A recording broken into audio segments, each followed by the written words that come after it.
everybody, welcome back to In The Huddle. I'm Jillian Kushner. I'm a little under the weather right now, but the show must go on, so I excuse any sickliness I may be showing. But before you go, please subscribe below, and in the description box there's going to be a link to the Facebook page. Please like it. If you have any questions, write on the wall, all that fun stuff. Today we're going to talk about the overtime rules in basketball and professional and college and professional football. So keep watching and let's talk about overtime. So first let's talk about what overtime is. Like we've discussed, in football there's 4 quarters, basketball there's 4 quarters in the NBA, in college basketball it's 2 halves. But if the score is still tied at the end of regulation, that's what we call regulation, those 4 quarters or 2 halves as in college basketball, if it's still tied at the end of regulation, you go into something called overtime. Whoever usually has the higher score at the end of the overtime wins the game. So, in basketball, overtime makes the most sense, so we'll talk about that one first. In both college and professional basketball, the overtime rules are the same. You get like another 5 minutes to play basketball, basically, and whoever has the higher score at the end of that 5 minutes wins. Pretty simple, makes the most sense. Of course, if the score is still tied at the end of those 5 minutes, double overtime, triple overtime, etc.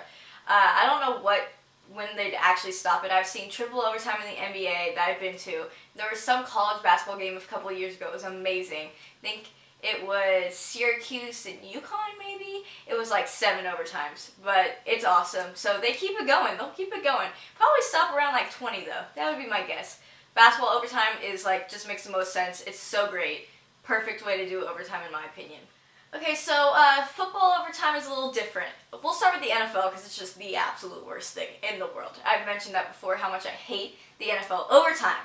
So we're going to talk about that one first. So in NFL overtime, what you do is you have a coin flip at the beginning. So let's pretend like I'm playing the Denver Broncos because that's who played last night and who went into overtime. So it's me versus the Broncos.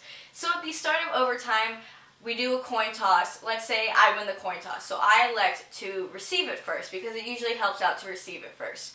So I get the ball, it's normal kickoff as always. I get the ball and I try to take it downfield. Overtime in the NFL, you have 15 minutes to do. It's like another 15-minute quarter basically. So I take the ball downfield. Let's say if I score a touchdown, it's sudden death, but it's like kind of not sudden death. So if I score a touchdown, it's over. Sudden death, I win. But if I get a field goal, it's not over. It's only sudden death if you get a touchdown, which is stupid, but it's the way it is. So let's say I get a field goal, and I kick off to the Broncos. The Broncos bring it down the field, and if they were to score a touchdown, they'd win. If they were to kick a field goal, then it was tied and we keep playing. If they miss the field goal, then I win. So if it's still tied and they make the field goal, we have a tie game, we keep playing. If at the end of the 15 minutes, if the score is still tied, then it's a tie.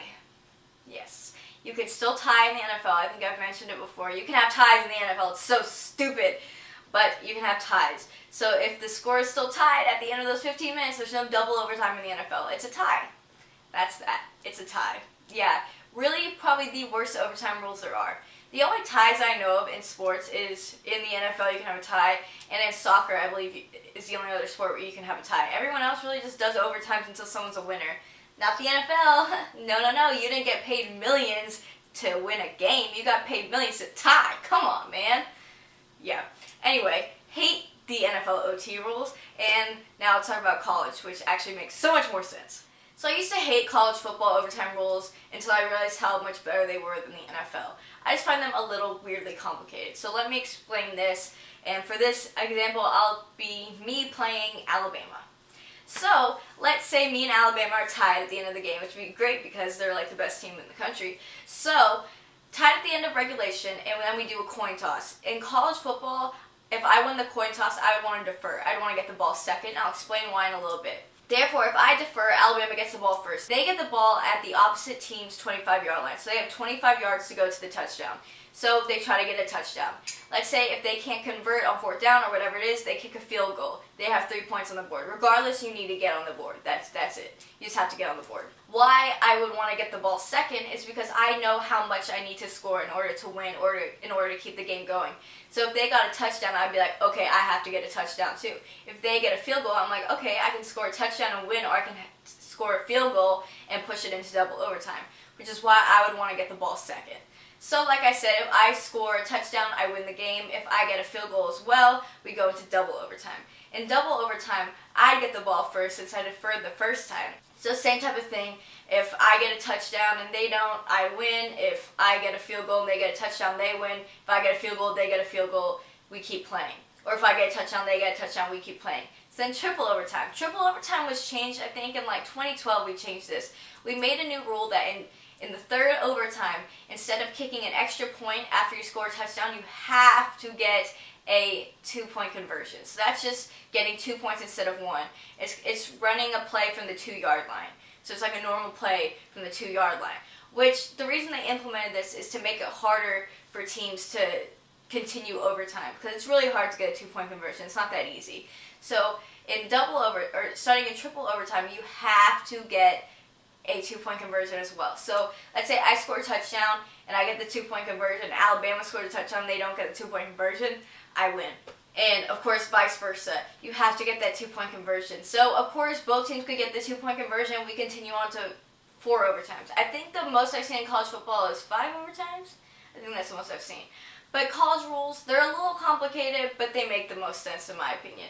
It's a little weird why we start at the 25-yard line, but what I like about college overtime rules is that both teams get a chance with the ball, and I think that's what makes it the most fair, and that's how it should be. What I hate so much about NFL rules, other than the fact you can end a tie, is that it can be sudden death. I think I mentioned before in an earlier video how I don't believe that the Cowboys win over the Eagles and overtime should have counted, and the reason is it was sudden death. The Cowboys got the ball first, they scored a touchdown, it was over. The Eagles didn't even get a chance with the ball, which I just don't think makes any sense. Especially in professional football, you guys get paid millions.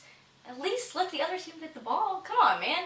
But that's the way it is, and I think it's ridiculous. NFL overtime rules are just like the worst thing ever. Well, not ever, but in sports, they're one of the worst things. So it's really frustrating to watch an NFL overtime game, especially if it ends in a tie. Oof.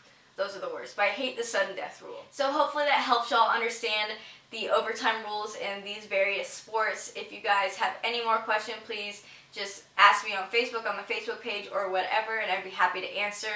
I will see you guys on Thursday for the big games this weekend, and thank you guys for watching, and I'll see you guys then.